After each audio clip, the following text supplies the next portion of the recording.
নিজেদের আত্মমর্যাদা নিয়ে যে বাঁচার যে একটা প্রত্যয় দেখাচ্ছে, যুদ্ধের যে স্ট্র্যাটেজি, সেই স্ট্র্যাটেজি কিন্তু সবাইকে অবাক করেছে যে এই পরিস্থিতির মধ্যেও এরকম ছক করে যুদ্ধ প্রথম দিনেই করা। বিশেষ করে আসসালামু আলাইকুম প্রিয় বন্ধুরা, দেশীয় প্রবাসে যে যেখান থেকে দেখছেন প্রত্যেককে শুভেচ্ছা জানাচ্ছি। আশা করছি যে যেখানে আছেন ভালো আছেন, নিরাপদে আছেন। শেষ পর্যন্ত ইরানের উপরে সম্মিলিতভাবে আক্রমণ করল ইসরায়েল আর মার্কিন যুক্তরাষ্ট্র, এবং সেই আক্রমণের প্রথম দিনে বেশ ভালোভাবেই জবাব দিয়েছে ইরান। যদিও ইরানের বড় ধরনের ক্ষতি হয়েছে। ইরানের প্রথম দিনে যে হামলা, এখন পর্যন্ত 59 জন স্কুল শিক্ষার্থীর মৃত্যুর খবর পাওয়া গেছে। অর্থাৎ ইসরায়েল একটি স্কুলে হামলা করেছে, সেই হামলায় 59 জন নিহত হয়েছে, এদের সবাই শিক্ষার্থী। পাশাপাশি ইরানও কিন্তু পাল্টা হামলা চালিয়েছে ইসরায়েলে, যেখানে 12 জন নিহত হওয়ার কথা এখন পর্যন্ত তথ্য পাওয়া যাচ্ছে বিভিন্ন গণমাধ্যমের খবরে। এর বাইরে ইরান কিন্তু বাহরাইন, কাতার, কুয়েত, সৌদি আরব এবং যেই আরব আমিরাতের যে ঘাঁটিগুলো রয়েছে মার্কিন যুক্তরাষ্ট্রের, সেই ঘাঁটিগুলোতে সম্মিলিতভাবে হামলা চালিয়েছে, এবং সেই হামলায় কিন্তু অনেকগুলো ঘাঁটি, বিশেষ করে বাহরাইনের ঘাঁটি কিন্তু ক্ষতিগ্রস্ত হয়েছে, এমন তথ্য আসছে, এমন ভিডিও আসছে গণমাধ্যমগুলোতে, সোশ্যাল মিডিয়াতে। অর্থাৎ এইসব দেশগুলোতে যে এয়ার ডিফেন্স সিস্টেম ছিল, সেগুলোকে ব্রেক করেই কিন্তু সেখানে হামলা চালিয়েছে ইরান, এবং সেগুলো ব্রেক করতে পেরেছে।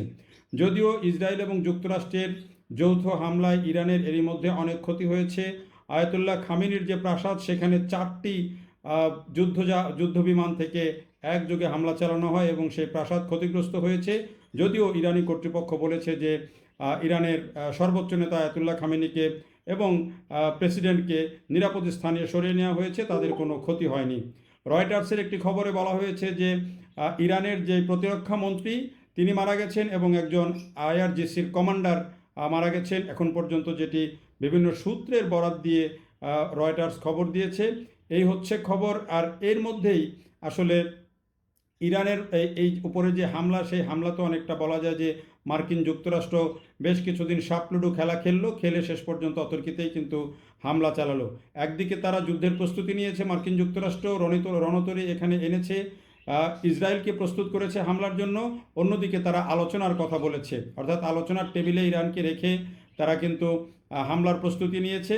যদিও ইরান খুব ভালোভাবেই জানতো যে তারা যে শর্ত দিয়েছে, সেই শর্ত ইরানের পক্ষে মানা সম্ভব নয়, এবং আমেরিকা যে কোনো সময় যুক্তরাষ্ট্র এবং ইসরায়েল তাদের উপর হামলা চালাবে।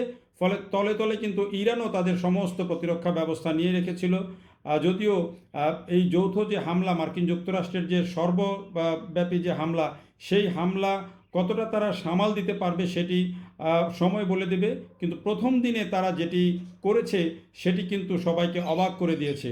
অর্থাৎ প্রথম দিনে ইরান যেটুকু ব্যবস্থা নিয়েছে, তাতে মনে হচ্ছে যে তাদের যুদ্ধের জন্য প্রস্তুতি তারা পরিপূর্ণভাবে নিয়েই রেখেছিল, এবং ইরান কিন্তু এখন পর্যন্ত বলে আসছে যে তারা এত সহজে ছেড়ে দেবে না, এবং ইরানি কর্তৃপক্ষ বলছে যে মার্কিন যুক্তরাষ্ট্রের হয়তো শক্তি প্রদর্শনের এটিই শেষ সুযোগ, এখানেই তারা শেষ সুযোগ পাবেন শক্তি প্রদর্শনের, এরপরে তাদের পরাজয় ঘটবে। যদিও এসব কথাবার্তা যুদ্ধে খুব স্বাভাবিক। এদিকে ট্রাম্প আবার বলেছেন যে হয় অস্ত্র সমর্পণ করো, না হলে মৃত্যুর জন্য প্রস্তুত হও। এই কথাগুলো কিন্তু দুই পক্ষ থেকে আসছে। ডোনাল্ড ট্রাম্প ইরানি আইআরজিসির যে বাহিনীর সদস্যদেরকে, তাদেরকে বলেছেন যে তারা যেন অস্ত্র সমর্পণ করে। পাশাপাশি ইরানে যারা এতদিন ধরে আন্দোলন করে আসছিল, তাদেরকে বলছে যে তারা যেন জনগণ ক্ষমতা বুঝে নেওয়ার জন্য প্রস্তুতি নেয়, সেই আহ্বান জানিয়েছেন ট্রাম্প। যদিও ইরানের ভিতরের পরিস্থিতি কিন্তু অনেকখানি সামাল দিয়ে ফেলেছে প্রথম দিকে ইরানি কর্তৃপক্ষ, যেটি বিভিন্ন তথ্যে পাওয়া যাচ্ছে। ইরান একদিকে যেমন সম্মিলিতভাবে বিভিন্ন দেশের মার্কিন যুক্তরাষ্ট্রের ঘাঁটিতে হামলা করছে, অন্যদিকে তারা দেশের ভেতরে যারা সম্ভাব্য ইরানি কর্তৃপক্ষের বিরুদ্ধে বড় ধরনের কোনো অসহযোগিতা করতে পারে বা কোনো ভেতরে কোনো খারাপ পরিস্থিতি তৈরি করতে পারে, এমন অনেকেই কিন্তু ইরানি কর্তৃপক্ষ গ্রেপ্তার করে ফেলেছে এবং তাদের বিরুদ্ধে ব্যবস্থা নিয়েছে। কারণ এখানে ইরানকে কিন্তু দুটো বিষয় সামাল দিতে হচ্ছে। একদিকে বাইরের আক্রমণ ঠেকাতে হচ্ছে, অন্যদিকে ভেতর থেকে যেন আন্দোলন দানা পাততে না পারে এবং একত্রিত হতে না পারে, সেই ব্যবস্থা কিন্তু ইরানি কর্তৃপক্ষকে নিতে হচ্ছে। যদিও কিছুদিন আগের আন্দোলনের যে অবস্থা, সেই অবস্থা কিন্তু আর এখন নেই। এদিকে দেশের বাইরে থেকে যে এতদিন ধরে যেই শাহ রেজা পাহলভি, তিনি যে চেষ্টা করছেন দীর্ঘ বছর থেকে দেশের বাইরে থেকে এখানে রেজিম চেঞ্জ করার জন্য আমেরিকার সাথে কাজ করছেন, তিনি এক ধরনের হুঙ্কার দিয়েছেন। তিনিও দেশের জনগণকে প্রস্তুত হতে বলেছেন। অর্থাৎ তিনিও এক ধরনের প্রহর গুনছেন যে সরকারের পতন ঘটবে এবং রেজিম চেঞ্জ হবে এবং তিনি সেখানে এসে দায়িত্ব নেবেন, এরকম একটা অপেক্ষায় আছেন। কিন্তু আসলে পরিস্থিতি কিন্তু এখন অনেকখানি বদলে গেছে। ইরান হয়তো একেবারে কোণঠাসা হয়ে গেছে, যেহেতু ইরান অনেক বছর থেকে তারা কিন্তু ব্যবসা বাণিজ্যে সব দিক দিয়ে কি একেবারে কোণঠাসা অবস্থায় আছে। তারপরেও কিছুদিন আগেই মাত্র ইসরায়েলের সাথে তাদের একটা যুদ্ধ হয়েছে। এরপরও তাদের যে রণকৌশল সেটি কিন্তু সবাইকে চমকে দিয়েছে এবং এত তাড়াতাড়ি যে তারা এত বড় পাল্টা প্রতিরোধ করতে পারবে বা পাল্টা আক্রমণ করতে পারবে, এটি কিন্তু অনেকের চিন্তার মধ্যেই ছিল না। এমনকি তারা বাহরাইনের যেই সামরিক ঘাঁটি বলা হচ্ছে যে সেই ঘাঁটির ম্যাক্সিমামটাই কিন্তু একটা ধ্বংস করে দিতে পেরেছে, এমনটা দাবি করা হচ্ছে। এটি যদিও কতটুকু সত্য এখন পর্যন্ত গণমাধ্যমগুলো সেভাবে পরিষ্কার তথ্য উঠে আসে না এই গণমাধ্যমগুলোতে, কিন্তু তাদের যুদ্ধের যে স্ট্র্যাটেজি সেই স্ট্র্যাটেজি কিন্তু সবাইকে অবাক করেছে যে এই পরিস্থিতির মধ্যেও এরকম ছক করে যুদ্ধ প্রথম দিনেই করা।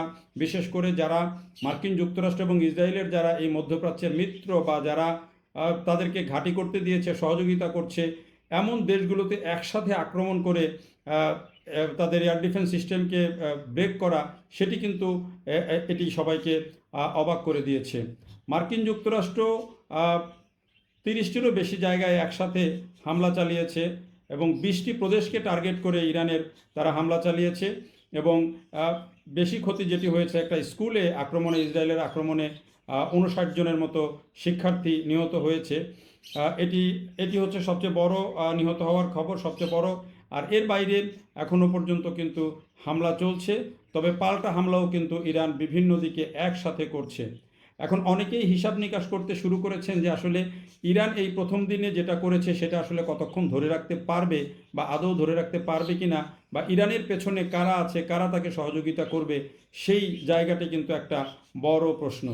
আর এই প্রশ্নেই এখন ইরান কিন্তু অন্য যারা মুসলিম দেশ আছে বা সাধারণ যারা স্বাধীনতাকামী জাতি বলেন বা যারা আত্মমর্যাদা নিয়ে জাতি যারা বেঁচে থাকতে চায়, তাদের কাছে একটা উদাহরণ তৈরি করেছে যে একটা দেশ যাকে কয়েক দশক ধরে বাণিজ্যিক অবরোধ আরোপ করে রাখা হয়েছে, তাকে বিশ্বের অন্যান্য অংশ থেকে আলাদা করে রাখা হয়েছে, যাদের দেশে অর্থনৈতিক মন্দা চলছে, উচ্চ লেভেলের সর্বোচ্চ লেভেলের মূল্যস্ফীতি চলছে, যেখানে মানুষজন বিক্ষুব্ধ হয়ে উঠছেন। কিছুদিন আগে একটা বড় আন্দোলন হয়েছে, সেই আন্দোলন দমন করেছে আয়াতুল্লাহ খামেনি এবং তার যে আইআরজিসি তারা।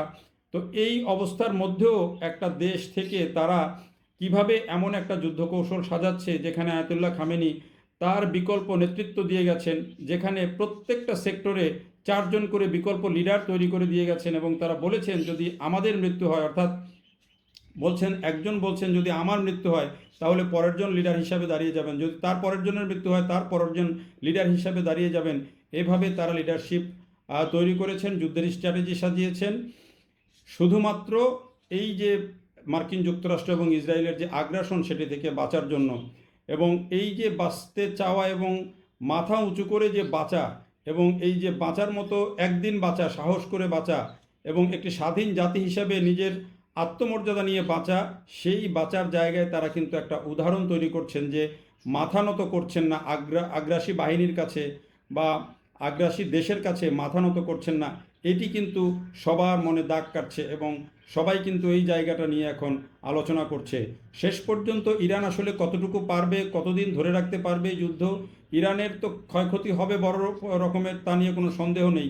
কিন্তু এই যে তারা প্রতিরোধটা করছে এবং নিজেদের আত্মমর্যাদা নিয়ে যে বাঁচার যে একটা প্রত্যয় দেখাচ্ছে, সেটি কিন্তু সবাইকে অবাক করছে। যদিও অনেক সমালোচক, কট্টর সমালোচক কিন্তু ইরানকে বলেন যে তারা যেভাবে দেশ শাসন করেছে, যেভাবে মানুষকে জিম্মি করে দেশ শাসন করা হচ্ছে, যেভাবে মানুষের অভাব অনটন থাকার পরেও তারা ইরান যেভাবে তাদের অবস্থান, আয়াতুল্লাহ খামেনির রেজিম যেভাবে ধরে রেখেছেন, এগুলো মানুষের মধ্যে অনেক রকম সমালোচনা তৈরি করছে। কিন্তু একই সাথে এই যে ইসরায়েল এবং মার্কিন যুক্তরাষ্ট্রের যে আগ্রাসন, সেই আগ্রাসনের বিরুদ্ধে এই একটা দেশ, পুরো মধ্যপ্রাচ্যের মধ্যে একটা দেশ যখন এভাবে মাথা তুলে দাঁড়িয়ে যায়, এভাবে আগ্রাসন প্রতিরোধ করার জন্য দাঁড়িয়ে যায়, তখন সেটি কিন্তু অন্য সবাইকে কিন্তু আসলে এক ধরনের, এই যে অন্য দেশগুলো আছে যারা মার্কিন যুক্তরাষ্ট্রের সাথে এক ধরনের আতাত করে পুরো মধ্যপ্রাচ্য চলছে, সেটির জায়গায় কিন্তু একটা বড় প্রশ্নবোধক চিহ্ন তৈরি করে দেয়। যে এখন ইরানকে রাশিয়া চীন কতটা সহযোগিতা করে বা কিভাবে সহযোগিতা করে সেটির উপর অনেকখানি নির্ভর করবে যে আসলে এই যুদ্ধ কতদিন চলবে, কিভাবে চলবে এবং ইরান কতটা প্রতিরোধ গড়ে তুলতে পারবে। কারণ ইরানের তো লিমিটেশন আছে, তাকে তো অন্য কেউ সহযোগিতা করার বা ইসরায়েল মার্কিন যুক্তরাষ্ট্র যেভাবে একসাথে লেগেছে, ইউরোপের মিত্ররা যেভাবে তাদের পক্ষে কথা বলছে, ইরানের পক্ষে ওইভাবে কথা বলার সরাসরি লোকের সংখ্যা কিন্তু কম। মুসলিম দেশ হলেও মধ্যপ্রাচ্যের কোনো দেশ সেইভাবে কিন্তু তার পক্ষে কাজ করছে না। ফলে এই যুদ্ধটা কতদিন যায় বা ইরান শেষ পর্যন্ত কোন পথে যায়, সত্যি রেজিম চেঞ্জ হয় নাকি ইরান কোনো প্রতিরোধ গড়ে তুলে সত্যি এখান থেকে ইসরায়েল এবং আমেরিকাকে আরও একটা নতুন কোনো ধাক্কায় ফেলতে পারে কিনা, সেদিকে সারা বিশ্বের দৃষ্টি রয়েছে। নিশ্চয়ই আমাদেরও দৃষ্টি থাকবে, আমরাও চেষ্টা করব সময়ে সময়ে বিশ্লেষণ করতে, তথ্য জানাতে। দেখার জন্য সবাইকে অনেক ধন্যবাদ।